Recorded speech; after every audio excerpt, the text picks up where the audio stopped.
I am reading Dex, The Heart of a Hero. I am going to be stopping and asking you some questions.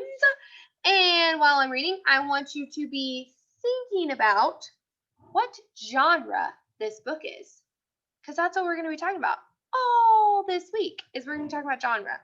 So, and different types of genre. Yes, Bella, go.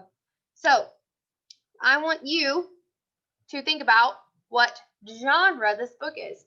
You may already have an idea of what genre it might be just based on the cover. Does anybody have an idea of what genre it might be just based on the cover? Tristan, what genre might it be just based on the cover? Fiction. Why? What's your reasoning? Because superheroes are not real. Okay, because superheroes are not real. What might be another reason just based on the cover? Roy, what might be another reason just based on the cover?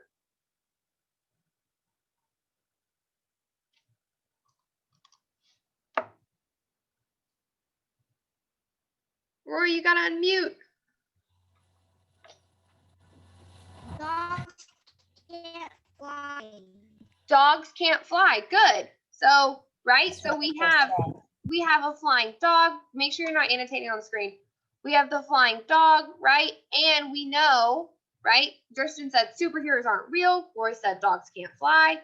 So we have a few different ideas of what, right, our genre might be. We're thinking, we are leaning towards fiction just based on the cover, because we know, guys, please stop annotating on the screen, because we know that dogs can't fly and we know that superheroes aren't real. So let's read and find out.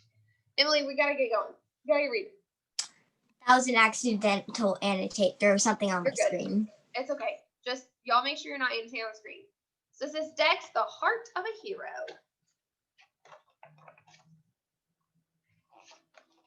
Dexter was a little dog. His legs were little, his tail was little, his body was little. He looked like a plump sausage sitting on all 4 little meatballs. Being the size that he was, Dex was often overlooked. The other dogs grew tired of waiting for Dex to catch up when they played chase, and after a while, they forgot to invite him at all. No one really seemed to notice him, except when Clevis the tomcat demonstrated how he could stand right over Dex and not even ruffle his fur. Poor Dex, he looks so sad. Yes, everything about Dex was little, except for his dreams. He wanted to be a hero. He could just see it.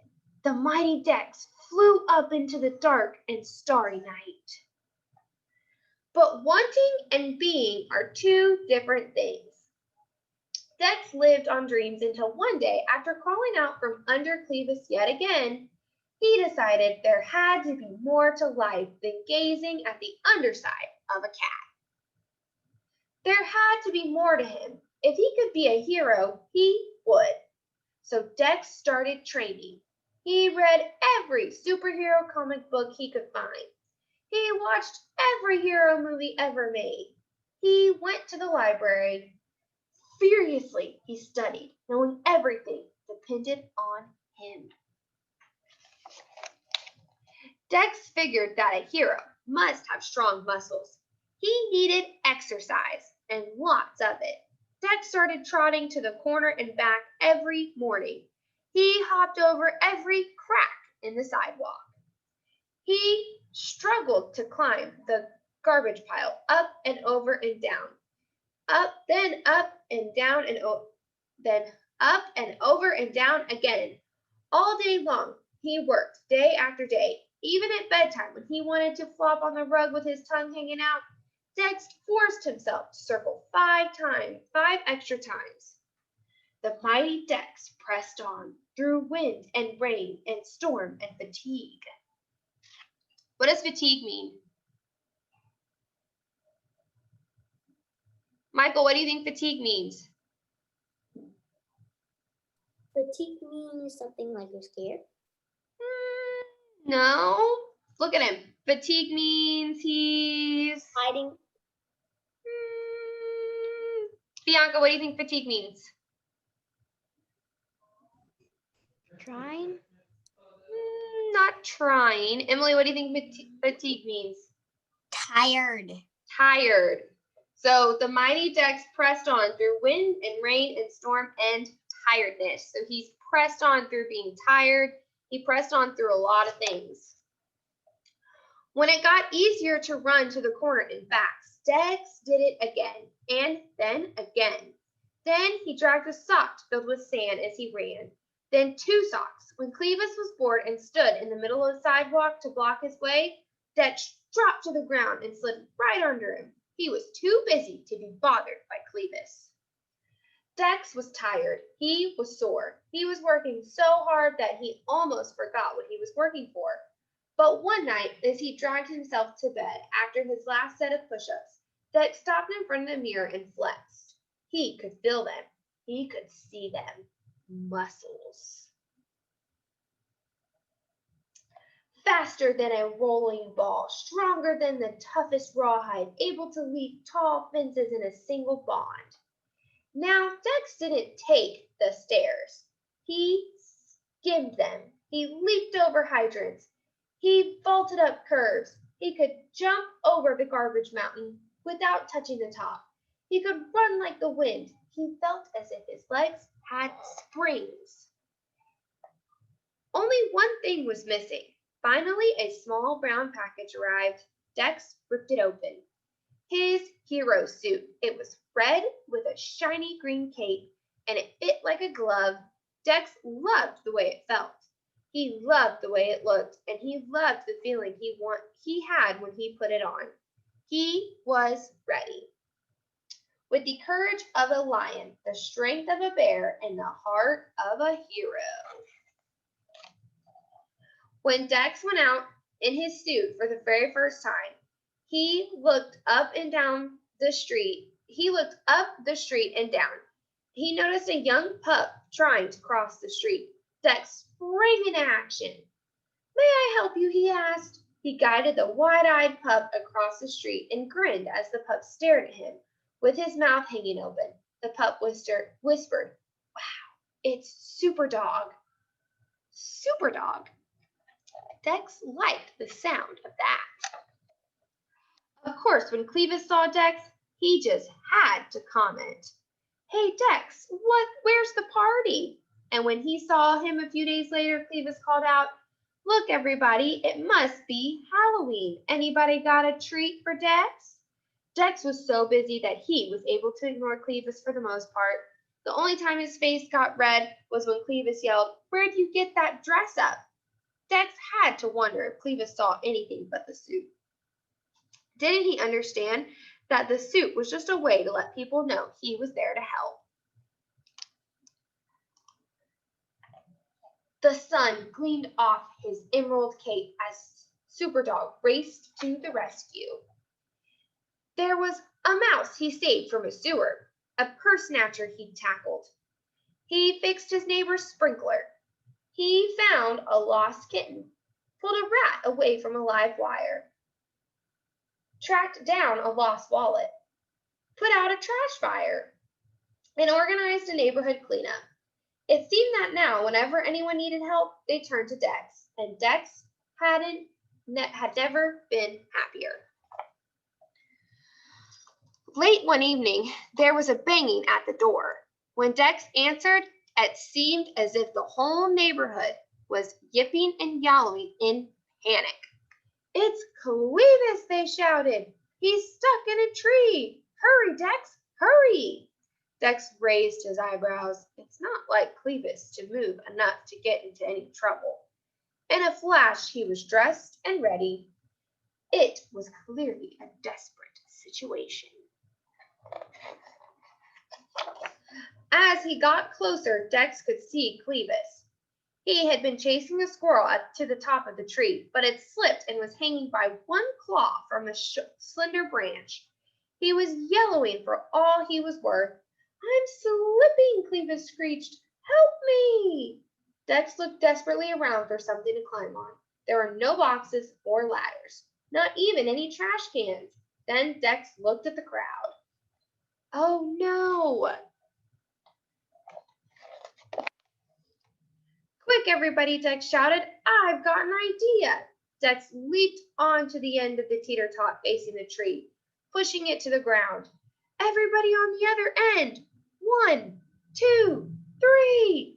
All the animals jumped together on the other end of the teeter-tot, catapulting Dex into the air.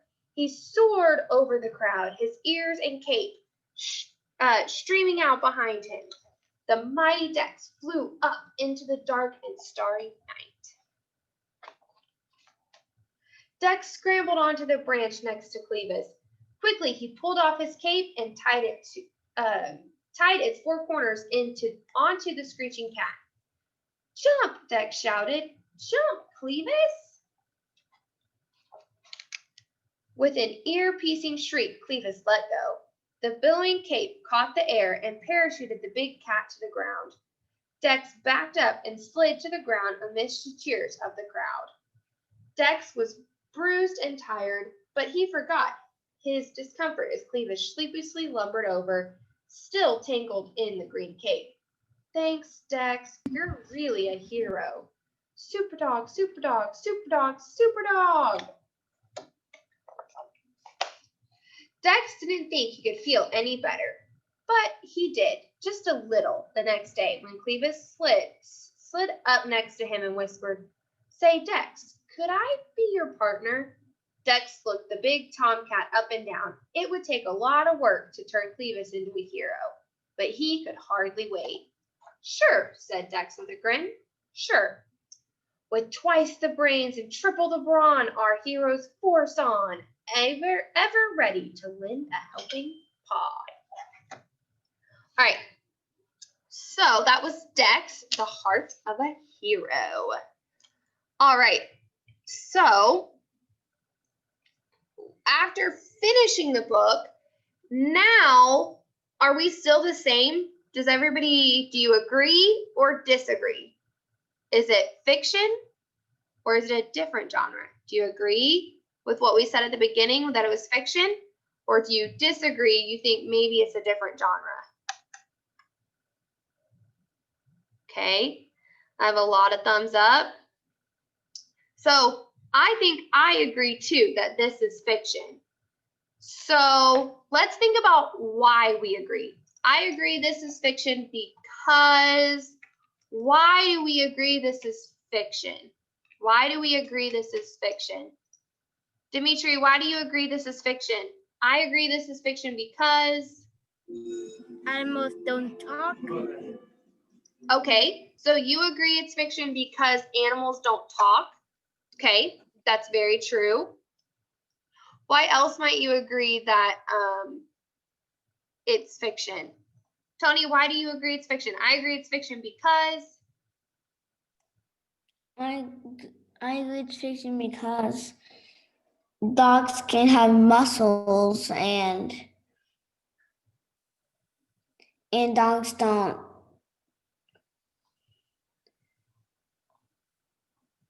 And dogs don't talk. Okay, so dogs don't have muscles and dogs don't talk. So that's good. So that would be a good reason why it's fiction. And because I can't fly. Michael, do you have to leave? You're good, Michael. No, I don't have one. Oh. I'm supposed to leave. I have one. Dogs can't fly and they can't. They can't. Michael. They can't eat. They can't eat people food. That's why. Okay. Okay, Michael, make sure you raise your hand next time. Holly, I agree it's fiction because. I agree it's fiction because cats, they don't like laugh at dogs. They mostly just run away from dogs, and the cat didn't run away from the dog in this book. Oh, good text evidence, Holly. So Holly said she's going to use the scenario of Clevis, the tomcat, the fact that he was like kind of making fun of Dex, and instead of in our world, realistically, a cat probably isn't going to make fun of a dog. A cat's probably going to run away. So that's a really good example. Ollie, I agree it's fiction because Dogs don't wear clothes. That's not necessarily true, right? Have you seen? I've seen a dog wear clothes. Like dogs can't put on their clothes themselves. Okay, so maybe dogs can't put on and order their clothes because Dex ordered his own outfit, right? So you could say, I agree it's fiction because dogs can't order their own clothes and they can't put them on themselves. Tristan, I agree it's fiction because I agree it's fiction because he put his clothes on as quick as like 1 second. he did put his clothes on as quick as 1 second. And normally he probably could not put his clothes on that quick, right? Normally a dog could not put their clothes on that fast. Okay, let's take one more. Grace, I agree it's fiction because The animals are acting like humans. oh, I love that one. So I agree it's fiction because our animals are acting like humans, right? And realistically, our animals are not probably going to act like humans. All right, Emily, last one. I agree it's fiction because, and then we got to move on. I just want to say, if there's a book about a dog riding a bike or a scooter, it's not fiction. There's actually a dog that can ride a scooter, and it's learning how to ride a bike. Okay. All right. So we are going to move on. So that was our read aloud. We're actually going to come back to this read aloud for writing. Okay. But I'll tell you all.